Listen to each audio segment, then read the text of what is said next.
महिनावारी भएको 2 दिन भएको थियो। रगत बगेको बगै थियो। पहिला भन्दा झन धेरै बग्यो। सायद शारीरिक श्रम धेरै भयो। ढाड र पेट पहिलाको भन्दा धेरै दुख्यो। कम्मर कटकटी खायो। सेल्टरका मध्ये सबैभन्दा कलिली मै थिए। धेरैले माया गरे जस्तो गर्थे, तर माया नै गर्ने चाहिँ समीक्षा दिदी र अनुराधा मात्रै थिए। रवि दाइले माया गरे जस्तो त गर्नुहुन्थ्यो, तर मलाई कुनै अनुभूति हुँदैन थियो। आफूलाई अनुभूति नहुने मायाको के काम। त्यो साँझ खाना खान मन लागेन। कसैलाई केही नभनी ओछ्यानमा सिरानीले पेट थिचेर सुते। आमाको यादले नराम्ररी खोप्यो। दुख्यो अचाकली, सहनै मुस्किल भयो, तर जबरजस्ती सम्हालिए। मलाई अलिअलि बिसन्चो हुँदा पनि आमा बेचैन हुनुहुन्थ्यो। आमा सँगै भएको भए कतिपटक सानुतालाई कस्तो छ भनेर सोध्नुहुन्थ्यो होला। निधार छामेर कपाल सुमसुम्याउनुहुन्थ्यो होला। पेटमा कस्न पटुका वा पछ्यौरा दिनुहुन्थ्यो होला। नुन पानी उमालेर ल्याइदिनुहुन्थ्यो होला। म लाडे पल्टिएर खाँदिनथेँ होला। आमाले गाली गरेर खाना कर गर्नुहुन्थ्यो होला। म खान्थेँ होला अनि मलाई अलि आराम हुन्थ्यो होला। आमाको सम्झनाले मुटुमै गाँठो परे जस्तो भयो। आमा के गर्दै हुनुहुन्छ होला? अचेल खाना बनाएर खानुहुन्छ कि खानुहुन्न होला? खाना खाने बेला मेरो सम्झनामा कति रुनुहुन्छ होला? पिँढीको थाम समाएर कति पटक म हिँडेको बाटो हेर्दै एकहोरिनु भयो होला। म सुत्ने कोठामा पस्दा आमालाई कस्तो हुन्छ होला? आफूलाई भन्दा बढी माया गर्ने बा आमालाई रुवाएर गल्ती त गरिरहेको छैन? पिपला, ए पिपला, अनुराधाले बाहिरबाट बोलाउनु भयो। मेरो आवाज खुस्किएन। हतार हतार आँसु पुछे। उहाँ भित्रै छिर्नुभयो। सोध्नुभयो, के भयो? पेट दुख्यो बेस्सरी। पहिला पनि यस्तै गरी दुख्थ्यो? यस्तरी त दुख्दैन थियो। एकचोटि निधार छामेर बाहिर निस्कनुभयो। एकछिनपछि 1 गिलास पानी र पेनकिलर बोकेर आउनुभएछ। यो खानुस् भन्दै दिनुभयो। खाएँ। अलि आराम भयो। केही बेरपछि खाना र पानी बोकेर समीक्षा दिदी भित्र छिर्नुभयो। थोरै भए पनि तातो खानुपर्छ, सन्चो हुन्छ भन्दै कर गर्नुभयो। नरुच्दै खाएँ 2-4 गाँस। सुत्ने बेला समीक्षा दिदीले भन्नुभयो, भोलि बिहान 4 बजे नै मुभ हुने कुरा छ, नत्र साँझ 5 बजेको कार्यक्रममा पुग्न भ्याइन्न रे। भोलिपल्ट सबैजना सबेरै उठेर उत्साह साथ कार्यक्रममा जाने तयारी गर्न थाले। मैले भने ओछ्यान छाड्नै सकिरहेकी थिइनँ। छेउैमा आएर निधार र गाला छाम्दै हातका औँला समाएर अनुराधाले भन्नुभयो, बिस्तारै उठ्नुहोस् बेबला, पानी तताएर ल्याइदिएकी छु, पिउनुहोस् अनि जानुपर्छ। उठे। भनन्न रिङ्गटा लाग्यो। खाँबो समाएँ। थचक्क बसेँ। पानी पिएँ। चर्पी गएँ। झोला मिलाउँदै थिएँ। समीक्षा दिदी छिर्नुभयो। भन्नुभयो, मैले रवि कमरेडलाई भनेको छु, कमरेड उषालाई गाह्रो भएको छ, हामी बिस्तारै आउँछौँ भनेर। चौरमा लामबद्ध कमरेडहरूलाई रवि दाइले कार्यक्रम र यात्राबारे जानकारी दिएको हामीले छाप्रोबाट सुन्यौं। जानकारीसँगै विभिन्न निर्देशन पाएका कमरेडको लाइन ओह्रालो लाग्यो। हामीले उनीहरूलाई पछ्यायौं। बाटो जस्तो छैन। जता जता सजिलो छ त्यतै हिँडेका छौं। अघिल्तिर हिँडेका कमरेडहरूले माडेका घाँस र निमोठेका चिउलालाई आधार मानेर एकहोरो हिँडिरह्यौं। सकी नसकी थकित र बिमार ज्यानलाई उनीहरूसँगै हिँडाउने प्रयास गरिरहे। सल्लाहको सकिएर चिलाउनीको जंगल प्रवेश गर्यौं। फेरि करिब 3 घण्टा हिँडेपछि एउटा ठाडो खोला आयो। खोलामा पानी धेरै नभएकाले सजिलै तर्न सकियो। पारी पुगेपछि दिदीसित भने, औधी गाह्रो भयो, एकछिन थकाइ मारौँ न। धेरै बेर बस्दा त हामी छुट्छौं, एकैछिन बसेर गइहाल्नुपर्छ। पसिना ओभाएपछि हिँड्न झन गाह्रो हुन्छ, दिदीले भन्नुभयो। झोला खोला किनारको ढुङ्गामा अड्याउँदै दिदीले रातो प्लास्टिकको पोको निकाल्नुभयो। अलि पर गएर कर्कौलाका 2वटा ठूला पात चोड्नुभयो। दुवै पातमा 1-1 मुठी पिठो हाल्नुभयो। एउटा पातमा हालेको पिठो मलाई दिँदै भन्नुभयो, यो सातु खाऊ, निकै अडिलो हुन्छ। पानीमा पिठो रयलेर पियौं। फेरि सुरु भयो उकालो। कहिले तेर्पाइलो, कहिले ओह्रालो, कहिले जंगल बीच, कहिले झाडी छिचोल्दै त कहिले डाँडै डाँडा हिँडिरह्यौं। करिब 11 बजेको हुँदो हो चुल्ठी पुग्दा। 4-5 घर मात्रै भएको चुल्ठीमा सागभातको व्यवस्था रहेछ।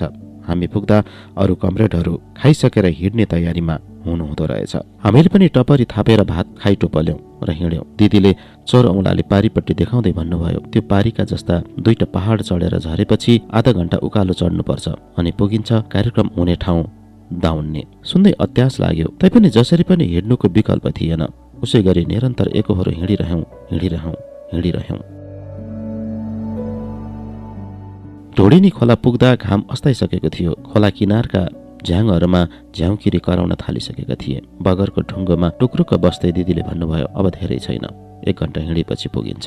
राहतको लामो सास फेरे अनि दिदीको छेउैमा बसेर भने, एउटा कुरा सोधौँ दिदी? सोध न, किन भूमिका बाँध्नुपर्छ र? तपाईँ कसरी लाग्नुभयो यो यात्रामा? पारिपट्टि भित्तामा एकहोरो हेर्दै भन्नुभयो, कथा लामो छ नानु, छोटकरीमा भन्नुहोस् न प्लिज, मलाई एकदम बुझ्न मन छ। लामो सास तान्दै दिदीले भन्नुभयो, मेरो बुबा पहिलेदेखि क्रान्तिकारी चेतको हुनुहुन्थ्यो। असमानता र विभेद विरुद्ध आवाज उठाउनुहुन्थ्यो। गाउँमा हुने सानातिना झै झगडा मिलाउन पनि बुबालाई नै बोलाउँथे सबैले। एक हिसाबमा गाउँका सबैले मन पराउने र रुचाउने सामाजिक व्यक्ति हुनुहुन्थ्यो। जनयुद्ध सुरु भएको केही वर्ष मात्रै भएको थियो। माओवादीहरू हाम्रो घरमा आउँथे, बस्थे, खान्थे। बुबासँग राजनीतिक कुरा गर्न पाउँदा माओवादीहरू पनि मक्ख पर्थे। उहाँले मार्क्सवाद र माओवादबारे राम्ररी अध्ययन गर्नुभएको थियो। एक साँझ 10-12 जना माओवादी हाम्रो घरमा आए। मटानमा खाना बनाए, खाए अनि एकछिन गाउँले जम्मा गरेर नाचगान गर्ने तयारी गर्दै थिए। म कौसीबाट मादल बोकेर मुनतिर झर्दै थिएँ। खोइ कताबाट पो हो, अन्धाधुन्दा गोली बर्सियो। पाटङ पुटुङ भटट्ट ड्याङ ड्याङ। एकचोटि अलिकति शिर उठाएर हेर्न खोजेँ। झ्यालबाट गोलीका खोका भित्र छिरे। एउटा गोली मेरो निधार छेउ हुँदै भित्तामा पुगेर गाडियो। 81 बत्ती निभ्यो, अन्धकार भयो। एक तमासले गोली पड्केको आवाज र चित्कार बाहेक केही सुनिएन। करिब 1 घण्टापछि एउटा मान्छेले मलाई टपक्क टिप्यो। काँधमा राखेर हतार हतार घर पछाडितिर लग्यो। मुखमा नकाब बाँधेको त्यो मान्छे बारीका पाटै पाट दगुर्यो। देवीथानको जङ्गलमा पुर्याएर मलाई बिसाउँदै भन्यो, हाम्रा धेरै साथीहरू हताहत भए जस्तो छ। अनि मेरो बाबा? मैले सोधेँ। उहाँको स्थिति अज्ञात छ। सालको ठूलो रुखमुनिको झाडीमा निकै बेर चुपचाप बस्यौँ। झिसमिसे हुनै लाग्दा ती मान्छेले मेरो हात समाएर हिँडाए। करिब 2 घण्टा हिँडेपछि देउराली आइपुग्यो। उनले नकाब उतारे। चिनेकै मान्छे रहेछन्, अर्थात् हाम्रो घरमा आइरहने माओवादी रहेछन्। मलाई चिन्यौ? उनले मतिर हेर्दै सोधे। चिने भन्ने भावमा टाउको हल्लाएँ। कसले सुराकी गरेको नि 81 हमाला भयो। हाम्रो भिडन्तको तयारी थिएन, त्यसैले ठूलो क्षति भयो। मैले नसोधिकनै उनले जवाफ दिए। केही बेर थकाइ मारेर फेरि हिँड्यौँ। करिब 3 घण्टा जङ्गलको बाटो हिँडेपछि तामाङ गाउँ आयो, जहाँ अरू माओवादी पनि रहेछन्। त्यही पुगेपछि थाहा भयो मेरो बाबा पनि सेनाको गोलीले बित्नु भएछ। दिदी भावुक हुनुभयो, रसाइका आँखा पुस्नुभयो। मैले फेरि कुनै प्रश्न सोध्न सकिनँ। दिदीले आफै सम्हालिँदै भन्नुभयो, अब बसेर हुन्न, जानुपर्छ। फेरि उकालो लाग्यौँ। अलिमाथि दाहिनेतिरको डाँडोमा लस्करै मान्छे हिँडेको देखिएपछि दिदीले भन्नुभयो, कमरेडहरू धेरै माथि पुगिसक्नु भएछ। हामी निकै पछाडि पर्यौँ। पाइला अलि लम्काउन पर्ने भयो। एकछिन चुपचाप अघि बढ्यौँ। तर मेरो मनमा दिदीप्रतिको एउटा प्रश्न जीवितै थियो। हिम्मतका साथ सोधेँ, अनि दिदीकी आमा? दिदीले हल्का रूपमा जवाफ दिनुभयो, आमा त मलाई धरतीमा छाड्ने बित्तिकै आकाशमा जानुभएछ। त्यसपछि केही सोधिनँ। माथिल्लो थुम्कोको डेलमा पुगेपछि स्पिकरमा गीत घन्केको सुनियो। अलि माथि, अलि परको गाउँको एउटा घरमा मान्छेको चहलपहल धेरै देखिन्थ्यो। हामीले अनुमान लगायौं कार्यक्रम हुने घर त्यही हो। थोरै थोरै उकालो अनि तेर्सो, फेरि थोरै उकालो हुँदै हामी कार्यक्रम स्थल पुग्ने लाग्दा माइकबाट आवाज आयो, हाम्रा कमरेडहरू कार्यक्रम स्थल आइपुग्ने क्रम जारी छ। प्रमुख अतिथि सहितको टोली पनि आइपुग्ने लागेको खबर प्राप्त भएको छ। सबै जनसमुदायलाई मञ्च अगाडि आएर धैर्यपूर्वक बसिदिनु हुन हार्दिक अनुरोध गर्दछु। ठूलो घरको आँगनको एकातिर मञ्च बनाएको रहेछ। वरिपरि विभिन्न ध्वजा पताकाले कार्यक्रम स्थल आकर्षक बनाउने प्रयास गरिएको रहेछ। आँगन डेलको खनाएको रुखमा माथितिर फर्काएर ठूलो माइक राखेको रहेछ। माइकले एकहोरो गीत गाइरहेको थियो। क्रान्ति अझै जारी छ। घरको धुरीसँगै ओरपरका रुखमा पनि हँसिया हथौडा अंकित झण्डा फहराइरहेका थिए। निधारमा रातो कफन बाँधेका र ठूलो झोला भिरेका मान्छेहरू निरन्तर कार्यक्रम स्थलमा आइरहेका थिए। कोही माथिबाट, कोही दायाँतिरबाट, कोही बायाँतिरबाट, कोही बारीका पाटैबाट, कोही कान्ला फराल्दै। हामीभन्दा अघि अघि आउनुभएका कमरेडहरू पर्खालभन्दा उतापट्टि बस्नु भएको रहेछ। हामी पनि त्यतै गयौं। छेउमा आएर अनुराधाले सोध्नुभयो, कस्तो छ अहिले? आइपुगियो, यही ठूलो कुरा छ, मैले भने। प्रज्वल पनि आयो। एकछिन एकहोरो हेर्यो, जिस्काउने शैलीमा भन्यो, कलिलो मान्छेलाई यति धेरै हिँड्दा कति गाह्रो भयो होला। मैले उसको अनुहार पनि हेरिन। हेरेको भए जिब्रोले माथिल्लो ओठ चाड्दै तल्लो ओठ टोक्थ्यो होला। रवि दाइ आउनुभयो। भन्नुभयो, अब कार्यक्रमका लागि तयार हुनुपर्छ। सांस्कृतिक प्रस्तुति हुने साथीले त्यसै अनुसारको तयारी गर्नुहोला। माइकबाट आवाज आयो, अबको केही मिनेटमै हाम्रा प्रमुख अतिथि कमरेड सहितको टोली कार्यक्रम स्थल प्रवेश गर्दैछ।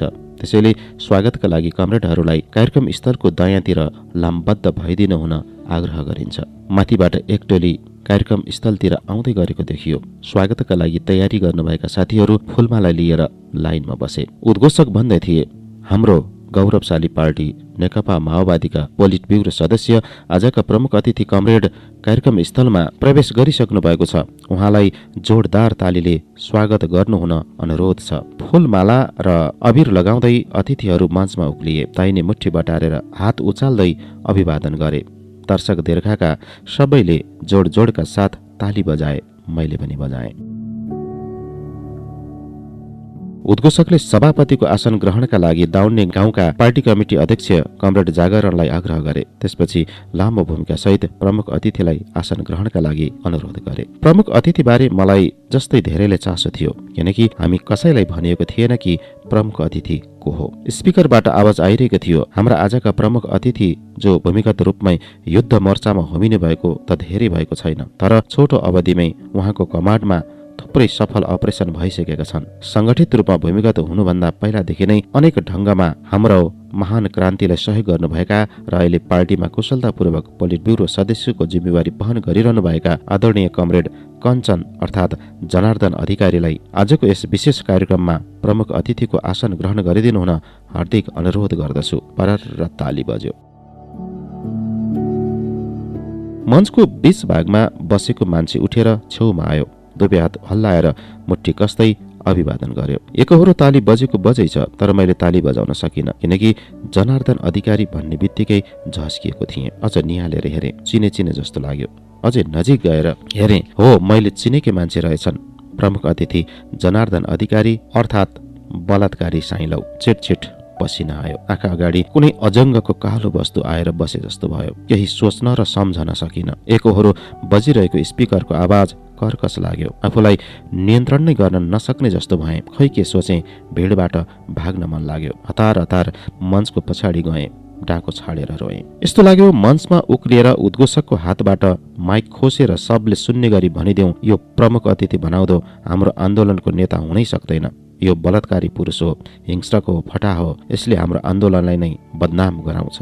अनि मञ्चको बीचमा बसेको घिनलाग्दो साइलौको गलाबाट फूलमाला थुतेर फालिदेऊ र खकारेर मुखमा थुकिदेऊ जस्तो लाग्यो। तर त्यहाँ कोही पनि मेरो कुरा सुन्ने पक्षमा थिएनन्। कसैले मेरो कुरा पत्याउनेवाला थिएनन्। आफैलाई, आफ्नो आन्दोलनलाई, त्याग, समर्पण र सम्मानलाई धिक्कार्दै निकै बेर रोइरहेँ। साँझ छिप्पिसकेको थियो। मञ्चभन्दा अगाडि मैन्टोल बालिएकाले उज्यालो थियो। म भएतिर अर्थात् पछाडितिर अन्धकार। एउटा ठाडो गोरेटो बाटोको आडैमा रहेको उन्यु घारीको छेउैमा उभिएर रोइरहेकी थिएँ। एक्कासी ठुलो आवाज आयो, ड्याङ्ग। कार्यक्रम स्थलतिर खैलाबैला मचियो। मान्छेहरू भागाभाग गर्न थाले। त्यस्तैमा फेरि आवाज आयो, पटट्ट पटङटङ ड्याङ्ग। मेरै छेउबाट पनि सुइँ गर्दै एउटा गोली गएको थाहा भयो। हतार घारीभित्र छिरेँ। माइकबाट आवाज आयो, साथीहरू हामीमाथि दुश्मनको आक्रमण भयो। हतियार हुने साथीहरू प्रतिकारमा उत्रनु होला, नहुने साथीहरू सुरक्षित हुने प्रयास गर्नुहोला। आकाशमा नाइट भिजन हेलिकप्टरले गस्ती गर्न थाल्यो र पातालमा चारैतिरबाट एकहोरो आक्रमण भइरहेछ। अय्या बाबा मरे, अय्या मलाई बचाउनुहोस्, अय्या। ड्याङ ड्याङ भटट्ट पटट्ट ड्याङ। मान्छेसँगै विभिन्न घरपालुवा जनावरको आवाज पनि उस्तै गरी आइरहेको छ। भैँसी, गाई गोरु, बाख्रा, पाठाको चित्कार, हब्वा, माए, म्या। आकाशबाट पनि अन्धाधुन्ध आक्रमण हुन थाल्यो। उन्यु घारीभित्र गुडुल्किएर बसेकी छु। बम बारुद पड्केको एकहोरो आवाज आइरहेकै छ। 2-3 घण्टापछि आकाशमा हेलिकप्टर कराउन छाड्यो। बम बन्दुक पड्केको आवाज क्रमशः कम हुँदै बन्द भयो। मान्छे र जनावरको चित्कार पनि हरायो। झिसमिसेमा उन्यु घारीबाट बाहिर निस्कन खोज्दा देखेँ छेउैमा थुप्रै गोलीका खोका गाडिएका रहेछन्। सामुन्नेको चिलाउनेको रुख छिया भएछ। गोलीले पातहरू पाल परेछन्, हाँगा लाछिएछन्। उभिएरै हेर्दा देखेँ कार्यक्रमका लागि बनाएको मञ्च ध्वस्त भएछ। कार्यक्रम आयोजना भएको घरको छानो उडेछ। उन्यु घारीबाट बाहिर निस्केपछि देखियो विभत्स दृश्य। बारीको पाटाभरि लासै लास, कुनामा घोप्टो परेको, बीचमा उतानो परेको, कुनैको हात छैनन्, कुनैको गर्दन छिनेको, छातीमा लागेको गोली छेडिएर ढाडबाट निस्किएको। ठाडो गोरेटो बाटोको गौडोमै ढलेकी रहेछन् एउटी प्रौढ महिला। हातमा हँसी हथौडा अङ्कित झण्डा समाइरहेकी, काखीमा दुधे बालक च्यापेकी। उनको कञ्चटमा गोली लागेको रहेछ। खुट्टा कमाउँदै कार्यक्रम भएको घरमा पुगे। आँगनभरि लासै लास, पिँढी र पर्खालमा पनि लास, भलेसी र दैलोमा पनि लास, लासमाथि लासको खात, कुनैको आन्द्रबुढी निस्केका, कुनैको गीती छरपष्ट। मेरा आँखाले समीक्षा दिदी र अनुराधा खोजिरहेका थिए। उनीहरूलाई सकुशल भेट्ने सम्भावना त थिएन, घाइते वा दुखदुखी मात्रै भए पनि भेट्न वा देख्न सकिन्छ कि भनेर खोजेँ। देखेँ ईश्वर दाईको लास, माटोमा मुन्टो जोतिएको, मुखबाट रगत बगेको, पाखुरामा गोली लागेर भर्खर रगत भएको, बरेर आँसु झर्यो। स्कुलबाट सँगै हिँडेका तिलक, निशान र भुवन अर्कै मोर्चामा थिए। सोचे उनीहरू पनि मरिसके होलान् यस्तै आक्रमणमा। मर्न बाँकी म मात्रै छु, म चाहिँ किन बाँचेकी होला? मञ्चमा उक्लिएँ। देखेँ उत्तानो परेर दुवै हात पर फालेर लडिरहेका रवि दाईको छातीमा गोली लागेको रहेछ। मञ्चमा अरू पनि थुप्रै लासहरू क्षतविक्षत थिए, हेर्नै सकिन, भाउन्न होला जस्तो भयो। मञ्चबाट ओर्लन खोज्दा घोप्टो परिरहेको एउटा शरीरमा आँखा अडियो। रातोमा सेतो बुट्टा भएको, कुर्ता लगाएको, निधारमा रातो फेटा बाँधेको, अग्लो अग्लो मोटो शरीर। छेउमा गएर हेरेँ, समीक्षा दिदी हुनुहुँदो रहेछ। साहसका साथ दिदीको शरीरलाई पल्टाएँ। मुन्टो लत्रिसकेको रहेछ, तर आँखा टड्काएर थियो। उहाँले मलाई नै एकहोरो हेरिरहे जस्तो लाग्यो। मलाई केही भएको छैन उषा, तिमीले पनि केही हुन्न, नआत्त्यौ भन्नुहुन्छ कि जस्तो लाग्यो। तर उहाँ प्राणहीन भइसक्नु भएको रहेछ। गन्तव्य निश्चित नभए पनि त्यहाँबाट हिँडे। ओह्रालो सानो बाटो हुँदै अघिल्लो दिन उक्लिएको भन्दा फरक बाटो। एकछिन झरेपछि दाहिनेतिर दुईटा घर देखियो। घरका झ्यालढोका नै बन्द रहेछन्, तर कौशीमा झुन्डिएको रेडियोमा समाचार बजिरहेको रहेछ। हिजो राति रसुवाको दाउन्नेमा नेपाली सेनाको कारबाहीमा परि 200 भन्दा बढी आतंककारीको मृत्यु, सयौं हात हतियार बरामद। दायाँ बायाँ घना जंगल, बीचमा सानो बाटो, मान्छेको भेराइचो कम हुने बाटो, झनपछि झन सानो हुँदै बाटो नै सकियो। त्यसपछि जता हिँड्यो त्यतै बाटो भयो। बाटो हुन्जेल न मान्छेले बाटोको सहारा लिने रहेछ। बाटो नै नभए पनि यात्रा त नरोकिने रहेछ। दायाँ बायाँ बुट्यानका हाँगा समाउँदै, चिप्लँदै, लड्दै, उठ्दै, काँडासँग कोतरिँदै अनकन्टार जंगल बीच एक्लै हिँडिरहे। कहाँ जाने थाहा नभए पनि ओह्रालो झर्दै गएपछि पक्कै कुनै बस्तीमा पुगिन्छ भन्ने विश्वासमा हिँडिरहेकी थिएँ। ओर्लाँदा ओर्लाँदै ओह्रालो सकिएर हिँड्नै नसक्ने पहरो वा भिर आएपछि तेर्सो लाग्छु। तेर्सो सकिएपछि उक्लन्छु पनि, अनि ओर्लने मौका पाएपछि ओर्लन्छु। त्यति बेला मेरो उद्देश्य भनेकै ओह्रालो बाटो भेट्नु जस्तै भएको थियो। मान्छेका लासको चाङ टेकेर सहकर्मी एवं सहयोद्धाहरूलाई गुमाएर अनिश्चित यात्रामा हिँडिरहेकी मलाई जंगली जनावरको डर लागेन। जंगलबीच असिन पसिन हुँदै, झाडी छिचुल्दै हिँड्दा खुट्टा लगलग काम्न थाल्यो, रिङ्गटा लाग्न थाल्यो। एक्कासी चारैतिर अन्धकार जस्तो भयो, अनि टुक्रुक्क बसेँ छेवैको सानो ढुङ्गामाथि। अलिबेर आराम गरेपछि आँखा उघारे। तल निकै तल एउटा ठूलो खोला बगिरहेको रहेछ। अघिदेखि नै बगेको आवाज सुने पनि खोला देखेको थिएन।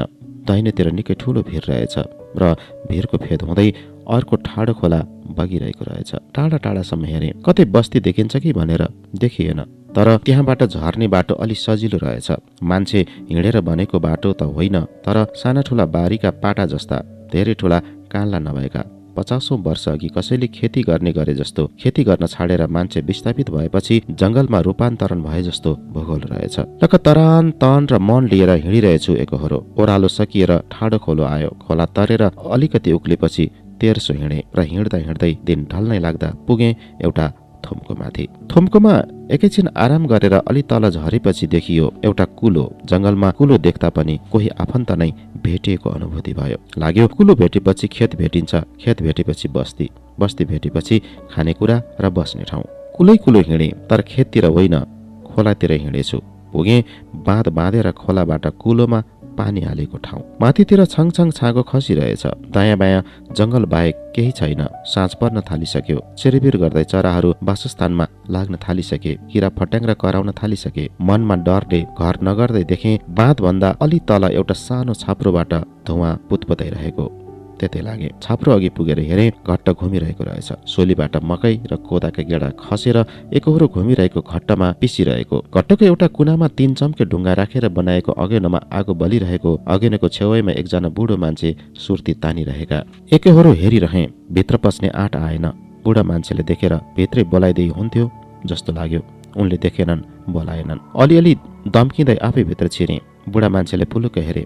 हाम्रा आँखा जुधे। दारी कपाल फुलिसकेका, एकात बाहेक दाँत फुक्लिसकेका, निधारमा मुजा परेका, गाला भित्र गाडिएका, नाक र कानबाट बाहिर निस्किएका लामा रौँ पनि फुलिसकेका, टाउकोमा च्यातिएको मैलो ढाका टोपी, जिउमा स्टकोट र तलतिर धोती मात्र लगाएका, फुलेर सेतो भएका आँखी भाउमा घट्टको पिठो टाँसिएर झन बाक्लो भएको रहेछ। उनले निधार खुम्च्याउँदै भाँसिएको आवाजमा सोधे, को हँ?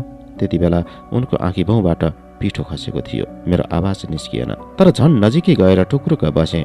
बुढा मान्छेले एकछिन गहिरिएर हेरे। उनले हेर्दा मैले आँखा झुकाएको थिएँ। खोइ के सोचेँ के बुझेँ, एउटा काठको मुङ्रो म भएतिर सार्दै भने, यसमा बस। मुङ्रो ओछ्याएर बसेँ। बुढा मान्छे पनि एकछिन मौन रहे। 2-4 सरको सुर्ती जोडले तानेपछि चक्के नोमा निभाउँदै ठुटो बगलीमा राखे। अघिनुमा आगो झोसे। देब्रे हातले टोपी पन्छाउँदै टाउको गनाए अनि सोधे, कहाँ हिँड्या हौ र? थाहा छैन। सायद उनले बुझे अन्यल र पीडामा छु भनेर। घर कहाँनी?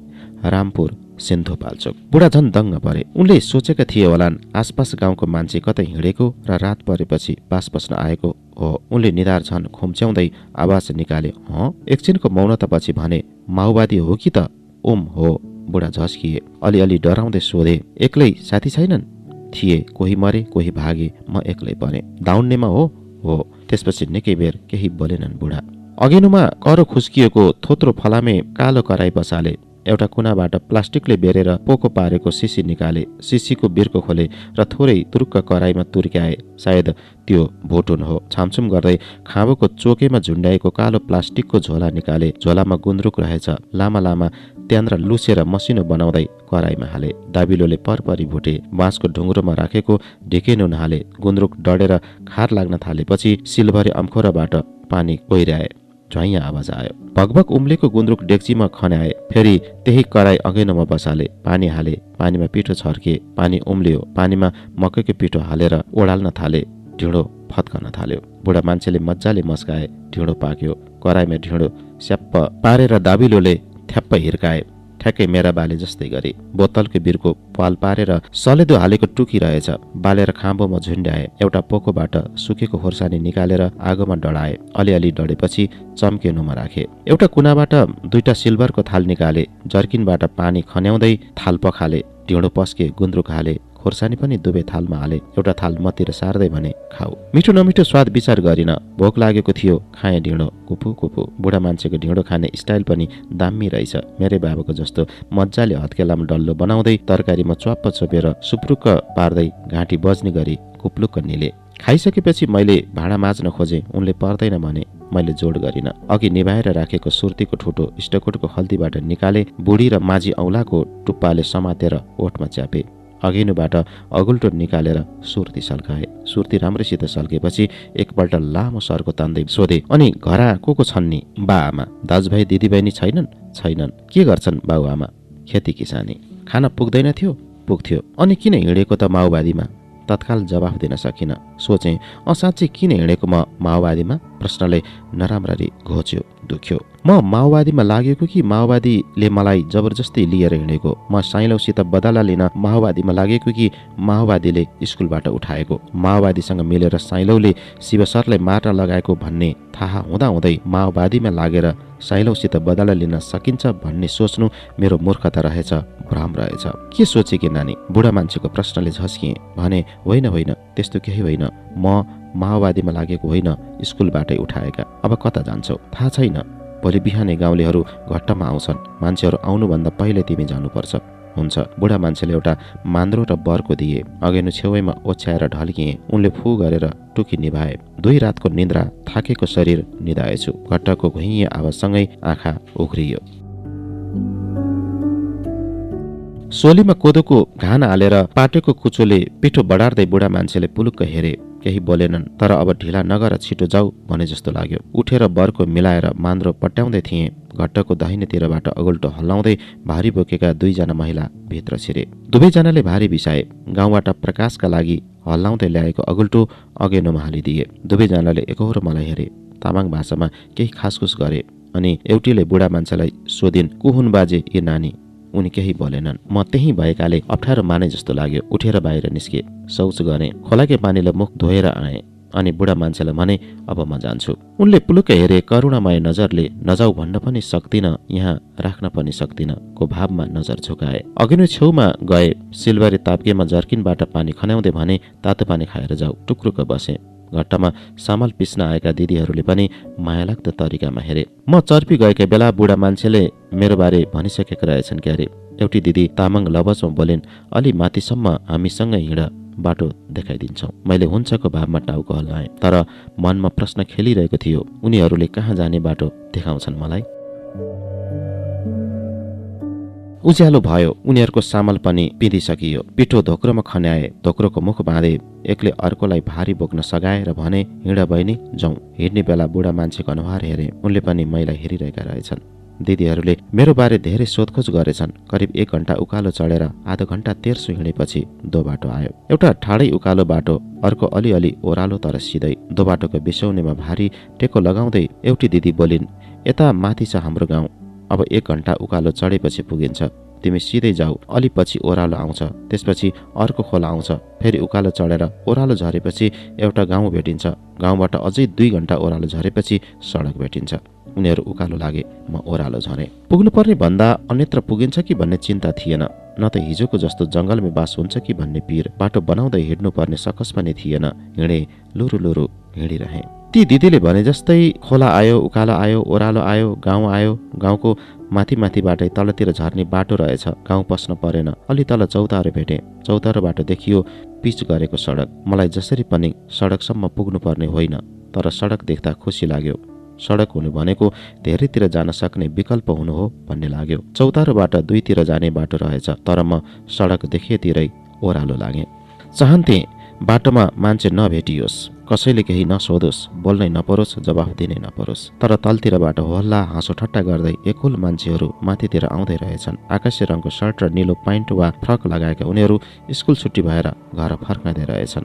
उनीहरू स्कुल शिक्षक र पढाइको कुरा गर्दै थिए। म त त्यो नमरा सरले पढाएको फिटिक्क बुझ्दिनँ। अरुणिमालाई प्रपोज हानेर हाफ टाइममै टाप हानेछ सन्देश। सरकै छोरी ताक्ने रामनाथ पनि मान्छे कडै हो। सरस्वती आज किन स्कुल नआएकी रहेछ? उनीहरूलाई देख्दा वा उनीहरूको कुरा सुन्दा मन अमिलो भयो। माओवादीमा नगएको भए वा माओवादीले नलगेका भए म पनि आज यसै गरी स्कुलबाट घर फर्कँदै गरेको हुन्थेँ होला। एसएलसीमा कसरी धेरै नम्बर ल्याउने भनेर चिन्ता हुन्थ्यो होला। समीर र म सँगसँगै ट्युसन पढ्थ्यौँ होला। स्कुलबाट घर पुगेर खाजा खाँदै समीरसँग रातमाटेमा घाँस काट्न जान्थ्यौँ होला। मलाई देखेपछि उनीहरूले गफ बन्द गरे। म बाटोको एक छेउमा उभिएँ। उनीहरू फटाफट माथितिर गए। कसैले केही सोधेनन्। नसोधेर वा नबोलेर राम्रो गरे। केही सोधेको भए के जवाफ दिने? सडकमा पुग्दा झमक्क साँझ परिसकेको थियो। दायाँ जाने कि बायाँ अन्यल भयो। जता गए पनि केही फरक पर्नेवाला थिएन। दायाँतिर ओह्रालो ओह्रालो खालको बाटो रहेछ। लागे दायाँतर्फ। दिनभर चहरको घामले तातेर सेलाउँदै गरेको सडकको छेउै छेउ हिँडे। लुरु लुरु फाटाफुट्टा गाडीहरू आउने जाने गरिरहेका थिए दुवैतर्फबाट। सडकको कुनापट्टि एउटा प्रतीक्षालय रहेछ। त्यहीँ गएर बसेँ। दायाँ बायाँ कुनै गाउँ देखिँदैनथ्यो, तर प्रतीक्षालय हुनुको अर्थ माथितिर गाउँ छ भन्ने हो। सोचे कुनै गाउँ वा मान्छे नभेटिए प्रतीक्षालयमै रात बिताउँछु। रात पर्यो। सडकभन्दा तलको खोलो सुसाएको बाहेक आवाज छैन। प्रतीक्षालयको पेटीमा एक्लै धुमधुम्ती घोत्लिरहेकी छु। सोचे यहाँ कोही मान्छे आए भने मलाई बहुलाई ठान्नेछन् र व्यवस्था गर्नेछन्। भोक लागिरहेछ बेसरी। कसैले दया स्वरूप नै भए पनि केही खान दिए हुन्थ्यो जस्तो लाग्यो, तर कसले गर्ने दया, कसले गर्ने माया? रात छिप्पिसकेको थियो। एउटा गाडी बत्तिएर आयो हर्न बजाउँदै, अनि रोकियो प्रतीक्षालय अगाडि। सोचे कुनै दयालु ड्राइभरले मलाई देखेर रोकेको होला। खानाका लागि केही देला वा गाडीमा राखेर कुनै सुरक्षित स्थानमा पुर्याउला। अर्को मनले सोच्यो एक्लै केटी मान्छे देखेर रोकेको पो हो कि? प्यास मेट्न डर लाग्यो। कतैबाट पराल लोड गरेर ल्याएको ट्रक रहेछ। पराल बाँधेको डोरी लुज भएपछि कस्नका लागि रोकिएको रहेछ। ड्राइभर र सहयोगी दुवैजना मिलेर पराल मिलाए। लुज भएको डोरी कसे। लाग्यो ड्राइभर र सहयोगी सिटमा बसेपछि पछाडिबाट ट्रकमा चढ्छु। परालभित्र लुटपुटेर बस्छु। उनीहरू जहाँ जान्छन् त्यहीँ जान्छु, किनकि जहाँ गए पनि सहर बजार नै जान्छन्। सहर बजारमा केही न केही काम पाइन्छ। आफै काम गरेर पेट पाल्न सक्छु। कम्तीमा भोक पकै मर्नु त पर्दैन। गरे पनि त्यस्तै। ड्राइभर र सहयोगी क्याबिनमा बसेपछि ट्रकको पछाडितिर गएँ। ढाला र डोरी समाउँदै माथि उक्लिएँ। सिरानमा पुगेर परालभित्रै गुटमुटेर बसेँ। गाडी गुड्यो। रातभर जसो गुडेपछि गाडी रोकियो। लाग्यो उनीहरूको गन्तव्य आइपुग्यो। अलिकति टाउको उठाएर दायाँ बायाँ हेरेँ। उज्यालो भइसकेको रहेछ। देखेँ वरिपरि घरै घर, सडकमा गाडी नै गाडी। आँखा एउटा बन्द सटरमाथि लेखेको अक्षरमा पर्यो, प्रगतिशील कृषि फार्म, माछा पोखरी, काठमाडौँ।